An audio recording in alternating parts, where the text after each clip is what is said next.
Hello, hello, this is Alex Birkett, and you're listening to the Long Game Podcast. In this conversation, I'm chatting with Jenn Long. Jenn leads the content SEO strategy for Zoom's products worldwide. She has been working in SEO for the past 10 years on both the client side and the agency side. Jenn recently drove a very complex content migration project at Zoom that we cover in depth in this conversation.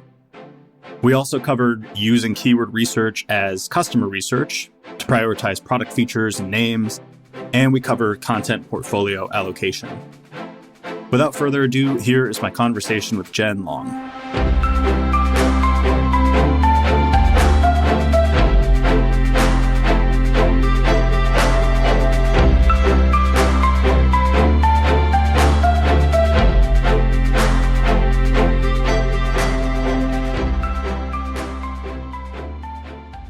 I wanted to start with something that you posted on LinkedIn that stood out to me. Part of the quote was, "I just have to say this. Content writing is one of the hardest jobs in marketing, and it should get the respect it deserves. I don't think some people understand how difficult it is to write truly unique, compelling, accurate, legal approved content at length on a daily basis." So there's more to the quote, obviously, but that stood out to me, especially because the perception of content's value seems to be diluting, at least for some people, right? With artificial intelligence, macroeconomy, it seems like people are constantly questioning the value and like, can we replace this? Can we cheapen it? Can we pay less money and get the same result? But you are championing great content writers. When I first started in SEO, one of my jobs was writing content. And when you write content, you really start to see just how hard it is. Writer's block is real. And you get to a point where you're like, I feel like I've just said the same thing over and over. How do I actually bring out the value in this? And I've had the pleasure of working with truly wonderful content writers. So when I see them, content writers in general, treated in a way that, they're lesser, they're not as necessary, we could replace them, I think the people that are making those decisions aren't able to comprehend just how hard their job is. Mm-hmm. Well, one thing that I've been thinking about recently is like kind of an inverse of the statement when people miss the forest for the trees. And I think sometimes people miss the trees. So I hear a lot of people who will knock on a given channel or a format, right? People will say a podcast like this is passé, like interviewing a guest or whatever. It's like everybody does it. Or like blogging. People say that all the time. Blogging's dead. SEO is dead. But what I think they forget is like bad blogging may be dead, or like a bad podcast is bad. I've never seen it as the format itself. And to that point, it's like if a writer is very good, they can kind of make any format work. That's my experience, at least. Oh, absolutely. What makes a writer really good is connecting with their audience, is finding a way that they have some kind of topic that they're trying to frame the piece around.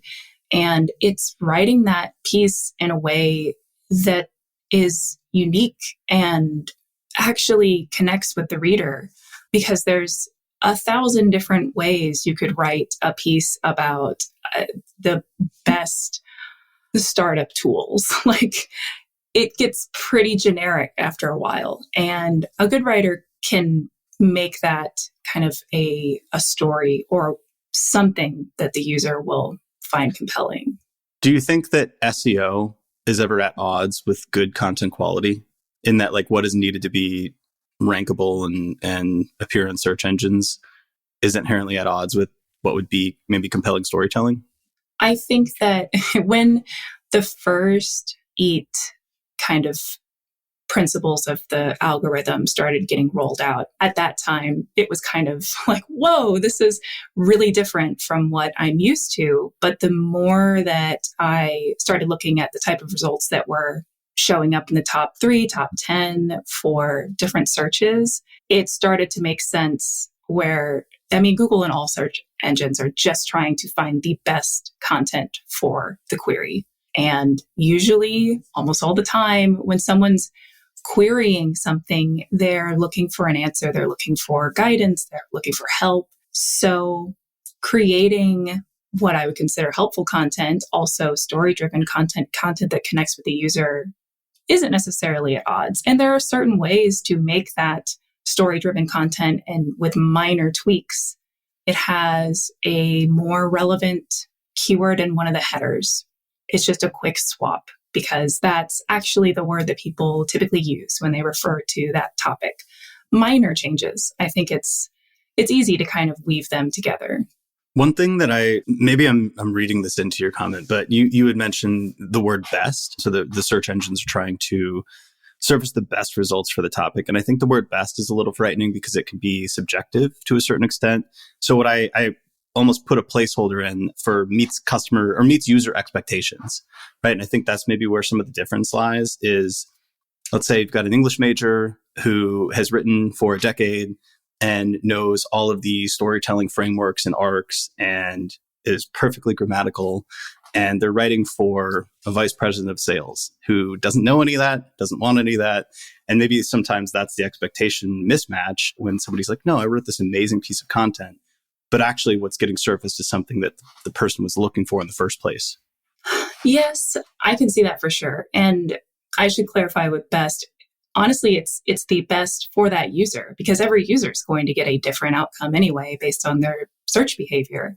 The algorithms already prioritize that. So I think there are probably certain individuals where more narrative results show up for them because those are the ones where they spend the most time. Those are the ones where they deep dive on the link that they clicked into so Google understands, or whichever search engine understands, this user really appreciates this. So I need to serve more content like this. So it is subjective and it's hard to write something that is going to be a hit with everybody. Mm-hmm. Well, I'm going to ask you a murky question that may be difficult to answer, but how do you predict what a user wants for a given search query? Well, I think it's kind of like the scientific process, based on what others have done, based on what has worked on previous pieces of content, you make your initial piece to fit those formats. And if after the first month or so, you don't see people clicking through, that you don't see people reading to the end of it, you don't see people engaging with the content, then something isn't right and it needs to be tweaked and you try a different approach. The users will typically give you some sort of feedback to understand how you should shape it. Mm-hmm. So you're sort of reverse engineering the existing search results pages and saying like, all right, what components are here? What ones do we feel like are necessary or table stakes? What ones could we leave out? And you're coming up with a sort of hypothesis and saying, all right, this is baseline. And if this doesn't work, then we could add something. We could change something. Like then we'll try something different because it's not working. Definitely. And I think one component of that is also what is everyone else doing that seems kind of repetitive and how can we do that different? Because that's the only way that we're going to rise to the top of these results. Yeah, you got to be different, right? Yeah. And what are some ways that you could potentially do that? Maybe it's taking a different format. If it's a topic that lends itself to being a little bit more visual, adding more visual elements to the blog post or the guide, whichever you're putting together. It could be images, it could be videos. Maybe it's taking more information from your customers themselves. Instead of saying, we've decided that these are the best tools or whatever, it's asking them, well, we've asked all our customers and they've responded that these are the best tools, because that almost makes you just, objective third party and adds a little bit of credibility because it's the people sourcing the information, things like that. Mm-hmm. I love that. And how do you identify a great content writer? Specifically for SEO, I would say, what kind of characteristics do they have and how do you know they're great? I felt like I was this way when I wrote content. You can kind of look at different blog posts that I've written and I'm using similar structures. And if I use a simile in the last one, I'm probably going to use one in the next post. And it's kind of like it was a crutch for me to try and write all this content quickly. But I think a good writer can understand the approach for that piece. And it's almost like how an actor can go and play a serious dramatic role, and then they can go and play a comedy. And if they can do both of those really well, that's a good actor. So someone who is a content writer who can write a roundup that's really compelling and then also go and write an extensive guide that is compelling, that's a great writer. Yeah, it almost sounds like you're saying there's some level of agility, fluidity, potentially even mindfulness, given that they have to be receptive to what the situation calls for, and not just hammer, meat, nail in every single situation. Absolutely. And it's going to be a different audience sometimes. It's going to be a different scope. And sometimes writers don't get the opportunity to actually leave a silo that they get put into where they only write about this product and they only write to this audience, which is a shame, because when they get the chance to break out of that and do different things, it only makes them a better writer. You know, it's really hard though. Like I used to write all these articles that were, I would say, semi-technical, long form, A/B testing statistics things. And then now in my role running an agency, it's like I have to write a lot more thought leadership, stuff that stands out, contrarian opinions. And like initially that transfer was so difficult to manage. It's just such a different form of thinking. Yeah, it helps, I think, sometimes if you try like journaling, if you try just like writing to yourself or writing like you're the narrator of a situation, it takes you out of it and helps you understand maybe like what is going to resonate with the reader.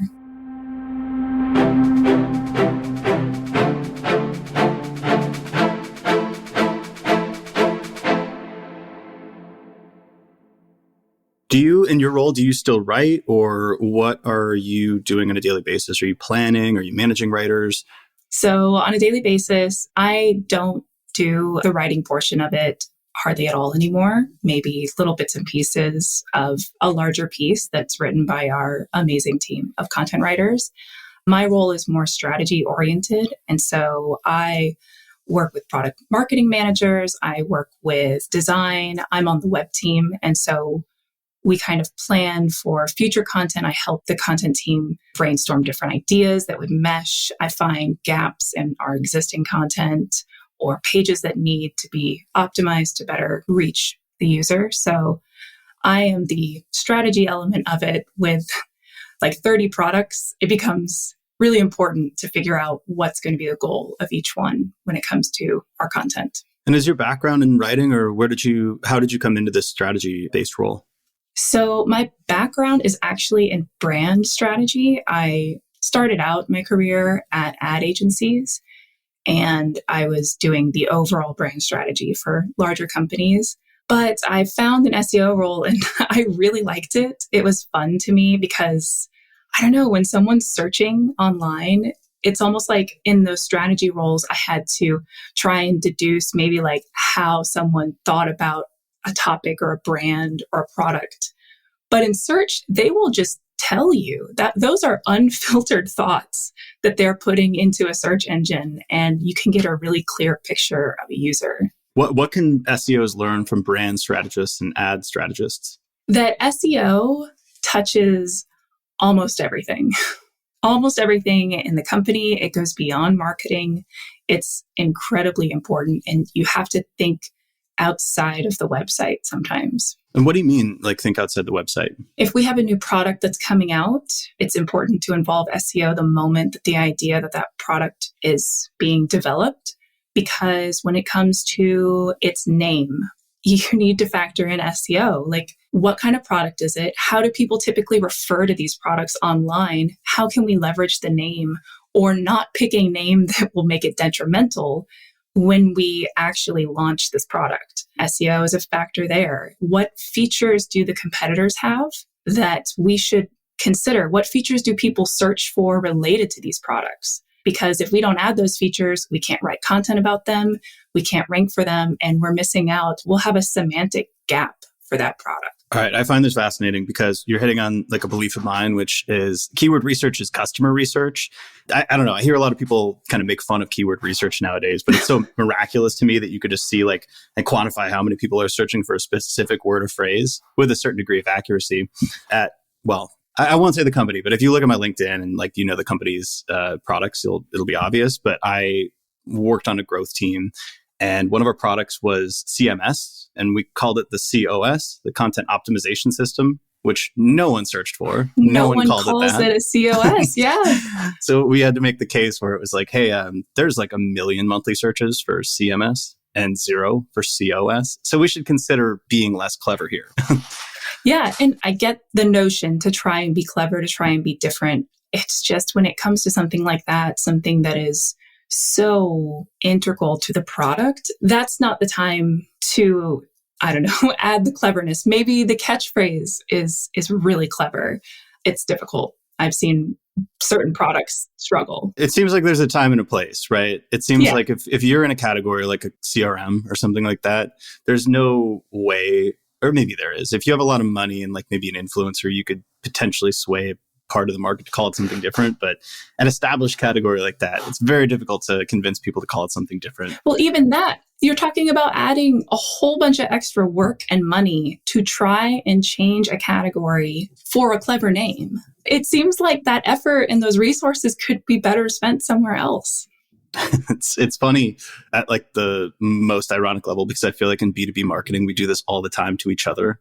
Outside of the products we're selling, we're often like, all right, this is the new framework, customer-led growth or product-led growth or this or that. And like something we used to call inbound marketing years ago, it's got like a new name in 2023. I feel like it's like LinkedIn in a nutshell, is us all making new names up for the same things. And it is very confusing. It also comes into play when maybe internally everyone has been referring to a product or one of its functions. If it's something in customer experience, they're trying to change it internally to the customer environment or something. And then sometimes we'll have influence from other departments that will help shape the content. And so they want to include these internal names that have been bouncing around, when in the industry, that's not how people refer to that particular topic. So it's just going to add confusion. And we have to kind of take a step back and be like, all right, yeah, we talked about this internally this way, but this isn't how everyone else refers to this.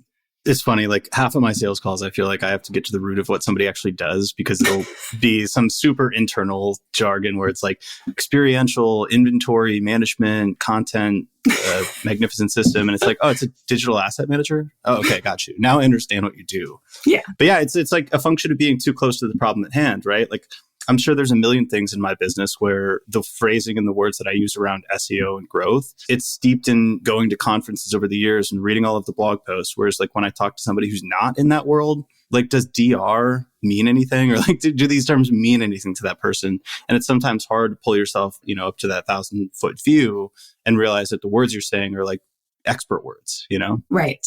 Talking to someone that isn't in the industry, I think it's a great way to approach content sometimes, because you could have a big range of readers. Outside of keyword research, like, are there any other forms of customer research that you use to triangulate on some of these words?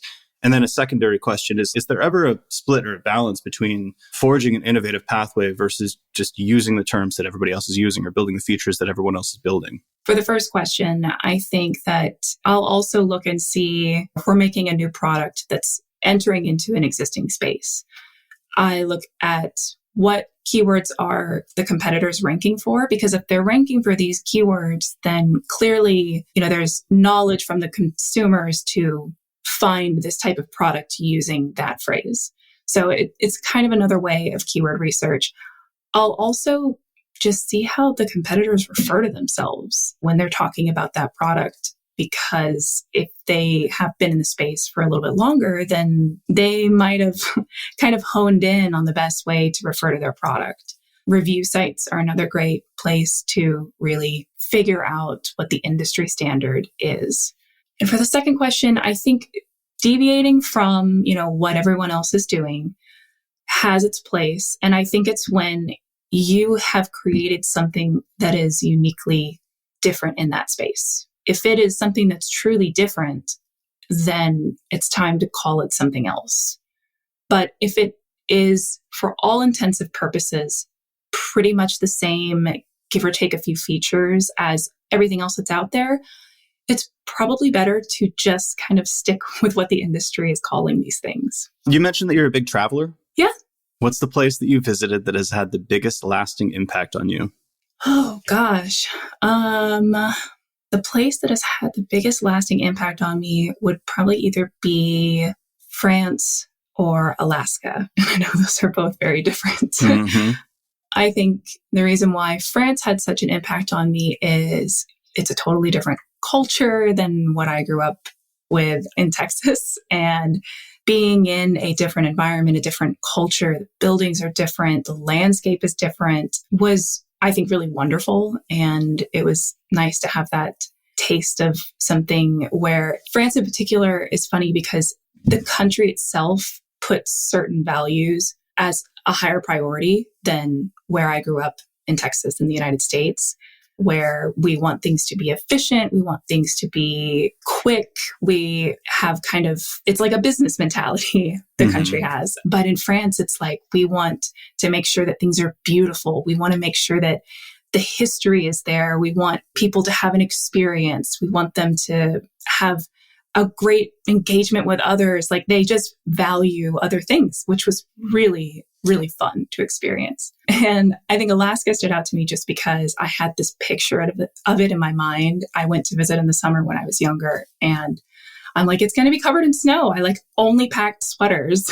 And come to find out, it was actually warm and it was beautiful and it was lush. And in the summer, sunny all the time. Yeah. It's not just snow all the time. It's filled with wildlife, which I loved. It defied my expectations from that vision I had in my head as a kid.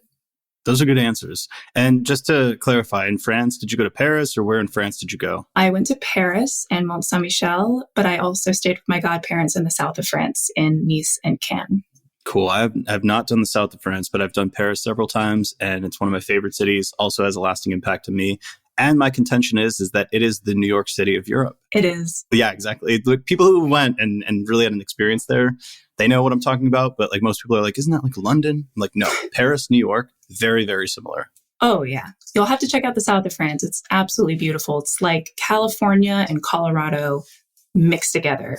Huge mountains and gorgeous, gorgeous beaches. Someday. You also mentioned that you had a fossil collection. I do. I love dinosaurs. It's kind of my thing. So I have a curio cabinet downstairs that is full of fossils. I have about probably 25 now, mostly dinosaurs, a couple from different periods of time that aren't the Jurassic, Triassic, or Cretaceous. If you weren't doing SEO, what would you be doing as a career? And would it be related to fossils and dinosaurs? If I wasn't an SEO, I would honestly probably be a lawyer because I love digging into stuff and finding that smoking gun. It's very fun to me. And the reason why I wouldn't be a paleontologist, because I really did want to, is it requires, you cannot get a bachelor's or a master's in paleontology. You have to get a doctorate. So that's already a lot of school to go and hardly make a living in a really, really tough job that I'm sure I would love, but it would just, with how expensive school is, that just seemed unrealistic. Yeah, that sounds intense.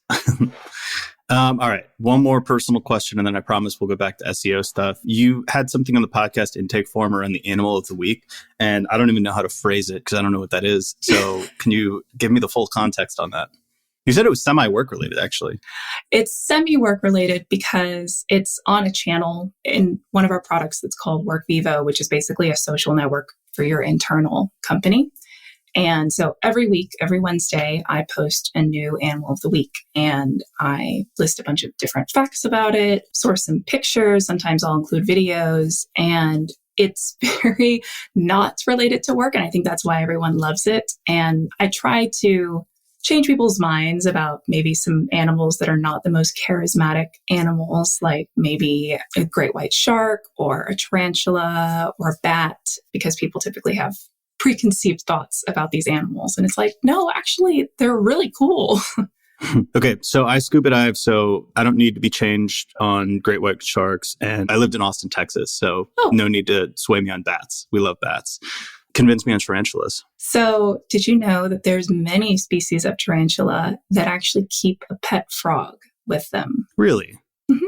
They coexist with a frog. The theory is that it helps them not contract diseases. And so they will like clean and nurture and protect this frog and live with it as they move around.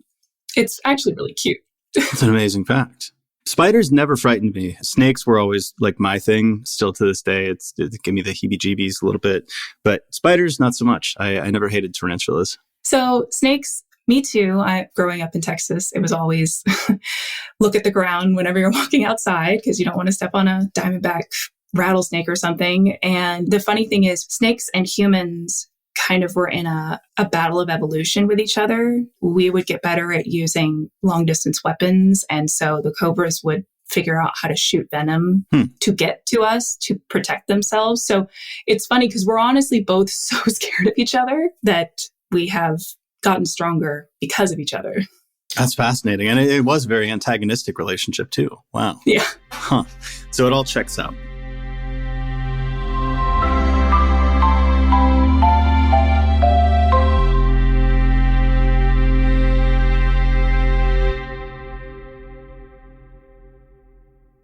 Let's dive into the technical stuff now. So the big thing that we wanted to talk about was Zoom's blog migration, content migration project. So this was recent. You said it's been a lot. It sounds like a lot.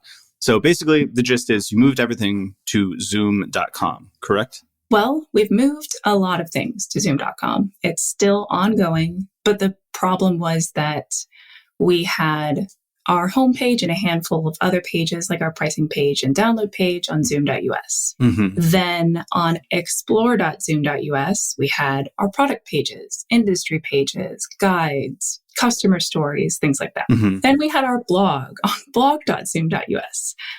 We also have like 19 Zoom related subdomains. And then we have over 60,000 customer subdomains. So I can only imagine Google being like, I'm sorry, like what is so special about this? Why should I be boosting this? Because it was just being overloaded by subdomains.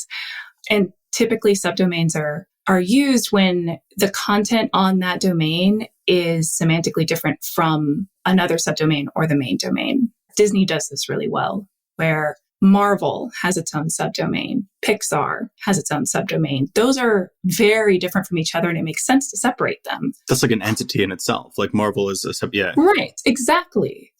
So with our homepage and our blog and our product pages, those are all talking about the same topic. It doesn't make sense to have them all on their own island. So we have been trying to bring them all together. We have just moved all of the blog over to zoom.com. We have most of our English pages moved over for product pages and all of those on zoom.com. We, at the beginning of this next year, are hoping to get the rest of our languages and the homepage onto zoom.com. All right. I've got many questions on this. How did you go about planning this? It involved a lot of teams. This is legacy infrastructure that there may not even be some people that are still here that were part of these decisions. So it was a lot of uncovering how things are currently built, what we're going to move to, how to identify everything that needs to move. Was it all in the same CMS, by the way? No. Okay, gotcha. So you have multiple CMSs as well.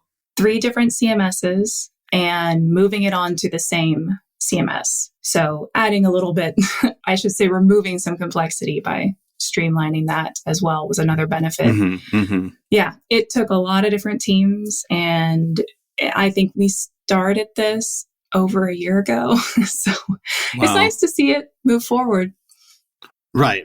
Whatever analytic stack you were using, I'm sure it was difficult to parse out like, oh, somebody from blog dot goes to explore dot, and then somebody goes to zoom dot. And it's like such a headache. Yeah. Yeah. So a ton of like redirects, as well as I'm sure like internal linking optimization too upon migration. Yes. Cool. I mean, obviously, like I think if you said, let's say ballpark figure 100 people are involved in this decision and project, there's got to be like some set of like pros and some set of cons or like risks. So you've mentioned a couple, obviously, on the justification standpoint. And the most obvious one in a conversation between you and I is SEO. Like, I think that one just is very apparent, especially when you talk about website architecture, internal links, just the user experience, but also potentially how Google views your different subdomains as entities.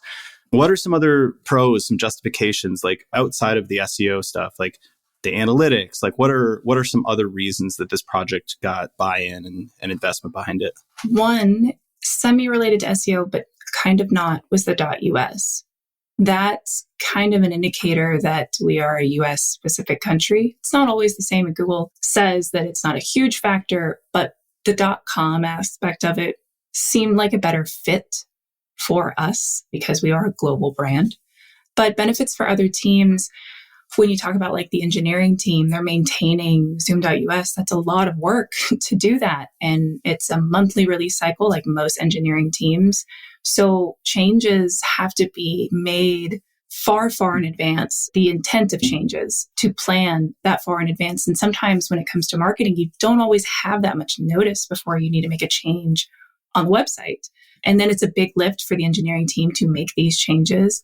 So taking that off their plate instead of in a hard-coded kind of environment, moving to an enterprise CMS where it's easy to make changes, it's quick, people that aren't developers understand how to use the system. That's just efficiency. You can make changes to a website so much faster. The engineers now have a lot more time to work on engineering problems instead of maintaining marketing tickets related to the website. And then what are some potential risks, which you could view as hypotheticals, like when planning a project like this, or challenges, like things you've actually experienced and can talk about in the migration project, like looking at potential downsides? So some potential downsides are that everything is built on a different system. When you're moving from one system to another, it's kind of like having to get a converter for your outlet when you go overseas. Like, it's not a one-to-one. It's not going to be I just take this and it will fit perfectly into this new system. It can be tedious and time-consuming, and then that requires more resources. It requires more people to work on this, which is more time, and time is money. So that can be a downside. The end product has to really be worth it to spend all that time and energy on it.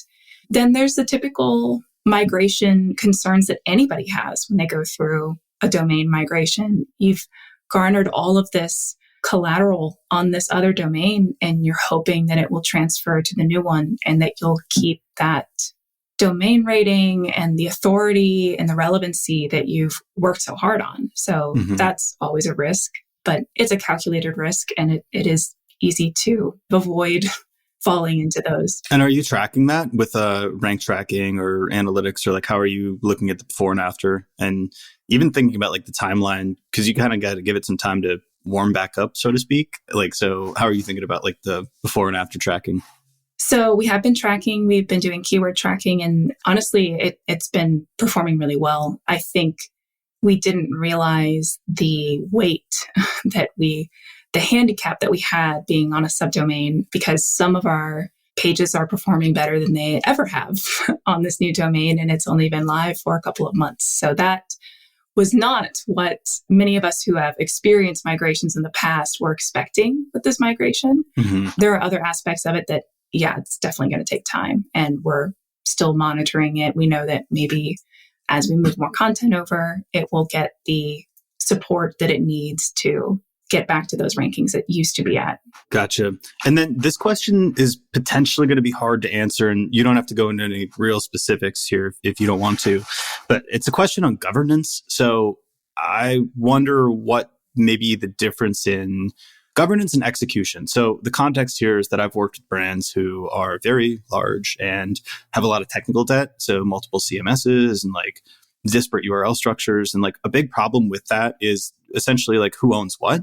And if there's a question as to who owns what, it's difficult to get things shipped, implemented, pages published, etc. So how do you think this, and it may be too early to tell, how do you think this is going to affect governance? Is it something that's more centralized now? Does the web team have more ownership? And just sort of like, is there a clearer, crisper delineation of who owns what? Do you foresee it being easier to get things implemented or harder? Like it's a hard question. I think it will be easier. From what we've seen so far, I think it will be easier because being on a CMS that's a little bit more user-friendly, it allows us to open the door to, if a product marketing manager wants to change a sentence on a page, that process isn't going to be quite as tedious as it was previously, because they can have access to the back end. They can note that they want to make a change, and it's a little bit more fluid. And I'm thinking the building of a content inventory is one thing that you're probably going to have an easier job with. So I remember back in the day at a brand, I would find pages, and it was so unclear who had built them, who would own them. They were updated like 8 years ago with like old branding and like completely unoptimized. And I'm like, where? Like, I didn't even know this existed. Like, I would just stumble upon them when doing some random like site search or something. And you'll probably have less of that going on, which is nice. Yes, it's a lot less of, we just have a more organized inventory of our site now. We were able to do some cleaning in the migration process because it takes work to migrate a page. And if it doesn't need to be migrated, that's less work. Mm-hmm. So we can just deprecate it. On the topic of content inventories, one question I wanted to ask you, it doesn't have to be specifically with how you do things at Zoom. It can just be your mental model for this. But how do you think about building a content portfolio? And by that, I mean, how do you choose which bets to take? And that could be like pages to create or SEO initiatives to invest in. Like, how do you do your content planning? Because you did mention working with multiple teams, product marketing, a sufficient amount of SEO content, I'm sure. How do you think about like building out that set of bets? So with such a large and vast breadth of products that we have at Zoom, I look at each product and I look at which are the ones that are most important right now and how much content do they have to support them. If it's only a couple of pages and maybe a handful of blog posts, then that product needs to be the priority. We need to build out content for that product. And then it's looking at what is catching interest in the industry at the moment. What is something that we can use to our advantage to create some content around and stay relevant and stay topical? Another aspect is how much value can we bring to our customers and to our potential customers? If there is just a basically low-hanging fruit of why don't we have a guide on this, then that's something that we need to do.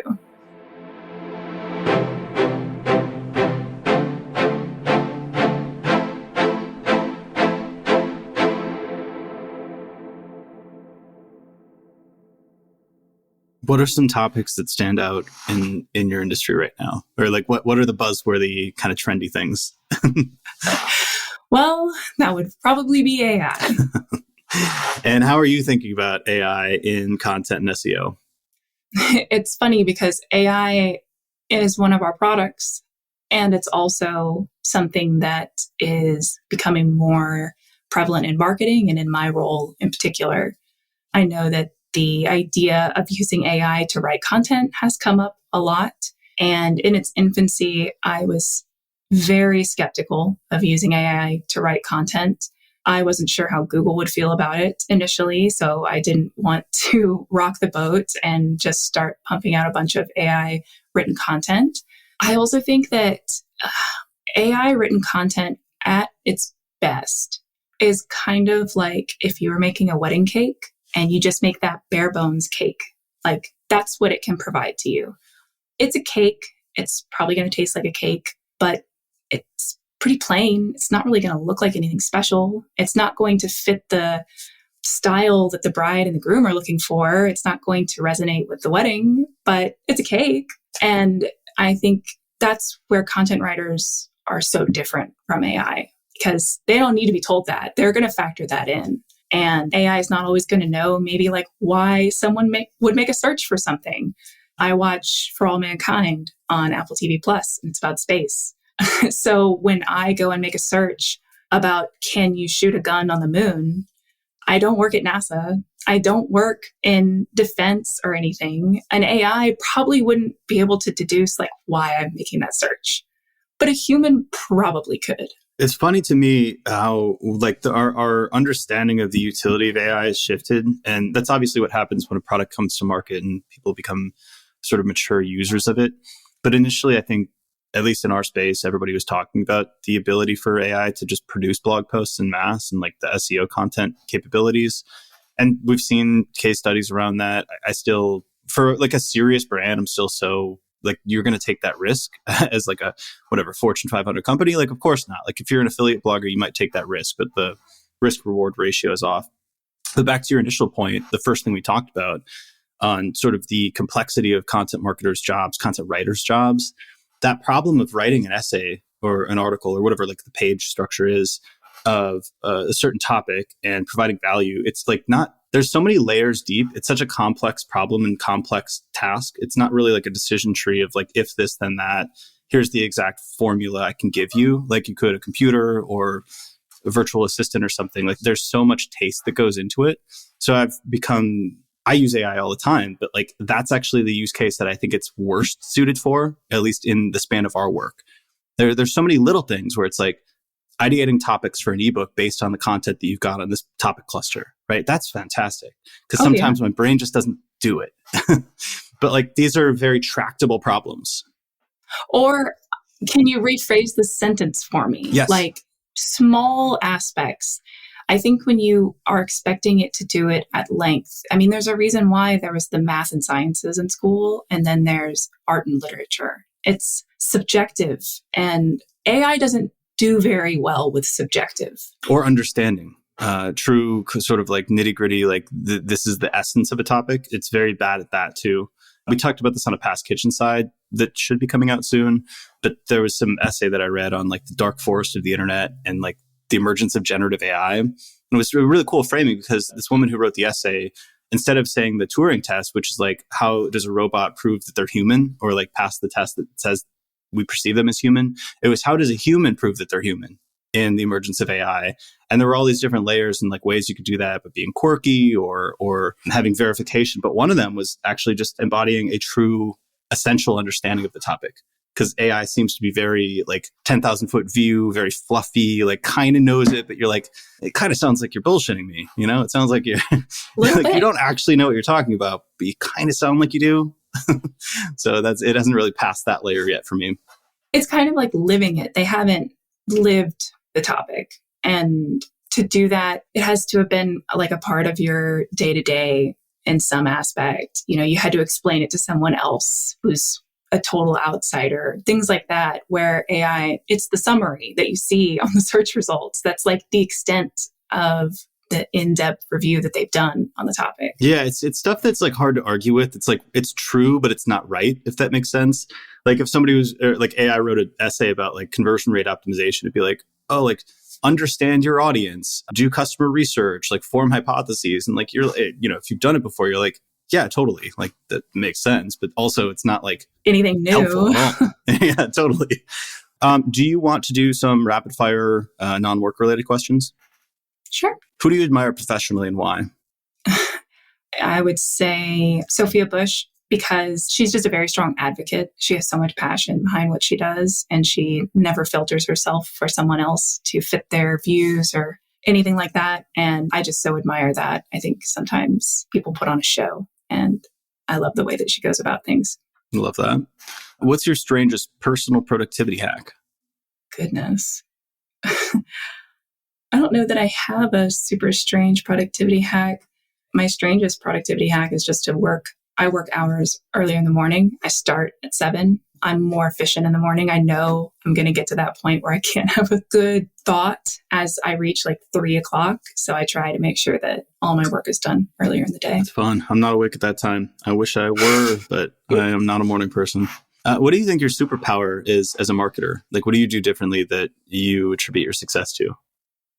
I've worn many hats in my career. I've edited video. I have done visual design. I've also just seen how long it takes different roles and teams to do something.